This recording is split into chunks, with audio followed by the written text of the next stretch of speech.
One విద్యార్థుల గురించి ఒక వాయిస్ అన్న తీసుకున్నారా? గ్రూప్ వన్ విద్యార్థులు ఆ గెల్లు శ్రీనివాస్ యాదవ్ తిప్పించుకుంటాడు, ఆ కేటీఆర్ తిప్పించుకుంటాడు, బీజేపీ వాళ్ళు తిప్పించుకుంటారు, కాంగ్రెస్ వాళ్ళు స్కామ్ చేస్తారు, ప్రతిపక్ష నాయకుడుగా కొట్లాడతామంటారు. ఈ 200 కోట్లు 500 కోట్లు ఇచ్చే కాడ ఆ కేసీఆర్ గారికి ఆ సుప్రీంకోర్టులో అడ్వకేట్ ని పెట్టి వాళ్ళ కోసం కేసులు వేయించేటువంటి దిక్కు లేదా? ఇంత ఇంత సభ ఖర్చు పెట్టినప్పుడు ప్రజా సమస్యలు ఎన్నో ఉన్నాయి. గిరిజన రైతులు రోడ్ల మీద కూర్చున్నారు. అట్లీస్ట్ కేటీఆర్ గాని హరీష్ రావు గాని పోలే. ఎందుకని? దానికి ఆద్యం పోసింది వాళ్ళే అని చెప్పంటా ఉన్నారు. హరీష్ రావు పావులు కదిపితే పొంగులేటికి లక్క కలిసి వచ్చిందట ఈ వెలిమెల కొండకల్ భూములల్లా. మరి ఇవన్నీ కూడా బీఆర్ఎస్ వాళ్ళు ఎందుకు అడ్రస్ చేస్తలేరు?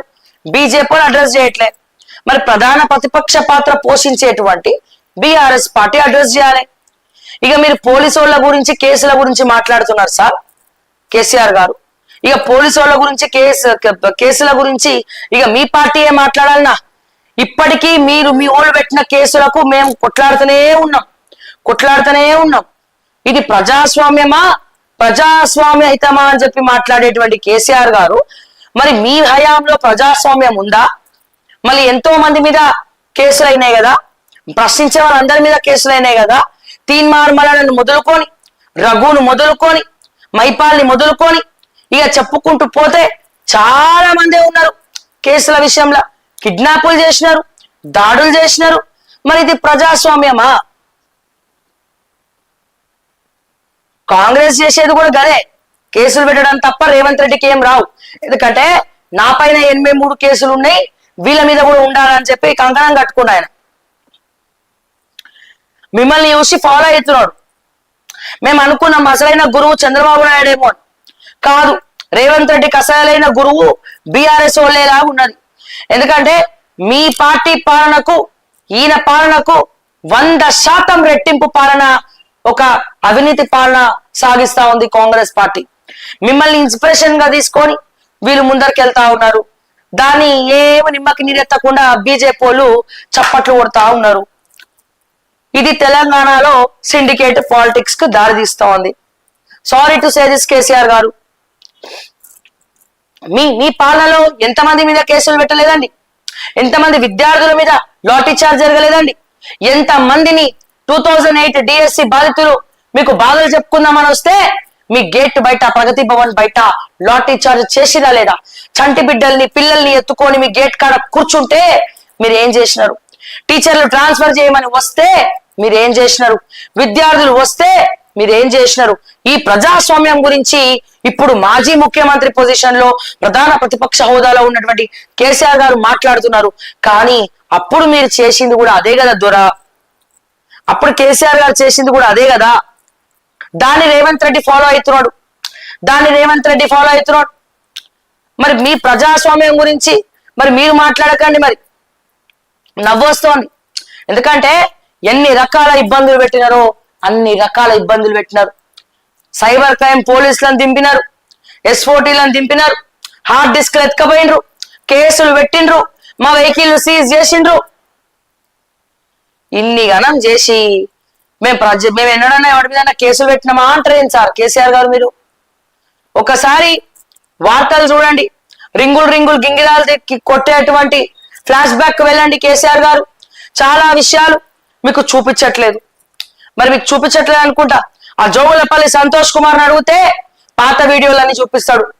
పాత వీడియోలన్నీ తీసుకొచ్చి ఇగోండి సార్, ఇగో ప్రగతి భవన్ కాడ వినతి పత్రాలు ఇద్దామని వచ్చిన టీచర్లను ఎట్లా కొట్టిండ్రో చూడండి అని జరా సంతోష్ కుమార్ చూపిమని చెప్పండి. ఓకే, విద్యార్థుల మీద లాఠీ చార్జీలు ఎట్లా చేసిండ్రో ఆ సంతోష్ కుమార్ చూపిమని చెప్పండి. ఓకే, పేపర్ లీకేజ్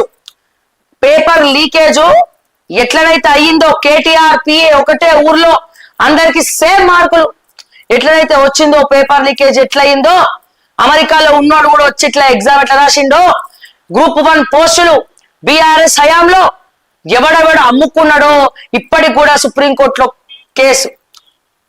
మొదటి ర్యాంక్ వచ్చినోడు ₹1,00,00,000, రెండవ ర్యాంక్ వచ్చినోడు 50 లక్షలు, మూడో ర్యాంక్ వచ్చినోడు కూడా 50 లక్షల దగ్గర ఎవరు కలెక్ట్ చేసిండ్రు? ఇప్పటికి కూడా ఏసీపీ డిసిపి పొజిషన్లలో మీరు అమ్ముకున్నటువంటి వాళ్ళే పోలీసులు ఉద్యోగాలు చేసుకుంటున్నారు. ఇక ఇవన్నీ కూడా తవ్వుతే సార్ కేసీఆర్ సార్ మిమ్మల్ని రేవంత్ రెడ్డి ఫాలో అయ్యి ఏం చేసిండు, అరే బిఆర్ఎస్ వాళ్ళు పేపర్ లీకేజ్ చేసి పైసలు సంపాదిస్తే మనం ఏమన్నా చోళ్ళల్లో క్యాలిఫ్లవర్లు వేసుకొని కూర్చోవాలనా, కళ్ళల్లో ఒత్తులు వేసుకొని కూర్చోవాలనా? ఆ కళ్ళెంబడి గ్రూప్ 1 విద్యార్థులకు కన్నీళ్ళు వచ్చేలాగా చేయాలంటే ఏం చేయాలి? మనం కూడా స్కామ్ చేయాలంటే ఏం చేయాలి? కేసీఆర్ కంటే 10 ఆకులు ఎక్కువ చదవాలి. మేము కేసీఆర్ కంటే 10 ఆకులు ఎక్కువ చదవాలి. సారీ 100 ఆకులు ఎక్కువ చదవాలి. ఈయన కేసీఆర్ ని మించిపోయింది, ఈయన బీఆర్ఎస్ పార్టీని మించిపోయింది కాంగ్రెస్ పార్టీ. ఈ రోజున ఏం చేసింది కాంగ్రెస్ పార్టీ? ఒకటే సెంటర్ల పేపర్ లీకేజ్ ఎందుకు అందరికి పుస్తకాలు ఇచ్చి రాయిపిద్దాం అనుకుందో మరేమనుకుందో. ఒక 10-15 సెంటర్లల్లో అందరికి సేమ్ మార్కులు వచ్చినాయి. 1 మార్కు 2 మార్కులు తేడాతో సేమ్ మార్కులు వచ్చినాయి. ఏకంగా సెంటర్నే వీళ్ళు కొనుక్కున్నాకనే అందరికి ఒకే దగ్గర హాల్ టికెట్లు వేసారు. అంటే డబ్బులు ఇచ్చిన వాళ్ళు అందరు ఒక రూమ్ లో ఉన్నారు అన్నట్టు, వాళ్ళకి పేపర్లు ఇచ్చారు అన్నట్టు రాయమని. అందరికి సేమ్ మార్కులు వచ్చినాయి. ఇక మరీ సేమ్ వస్తే ఘోరంగా ఉంటది కదా. ఆల్టర్నేట్ 2 మార్కులు ఒకటికి 2 మార్కులు ఎక్కువ తక్కువ వచ్చాయి, ఇంకోటికి ఇంకో 2 మార్కులు పెరిగాయి. ఇష్టం వచ్చినట్టు చెత్త చేసి పడేసి గ్రూప్ 1 విద్యార్థులను రోడ్డుకి ఇడ్చి ఎవరో చింపి చుట్టోళ్ళు యో పబ్బులకి వెళ్ళేటోళ్ళు ఉంగరాలు గింగిరాలు ఉన్నోళ్ళని తీసుకొచ్చి ఇగో వీడికే ర్యాంక్ వచ్చిందంటే ఎవడన్నా నమ్ముతాడా? అంటే నేనేమంటున్నాను ఇక్కడ, నేను కేసీఆర్ గారిని కించపరచట్లేదు.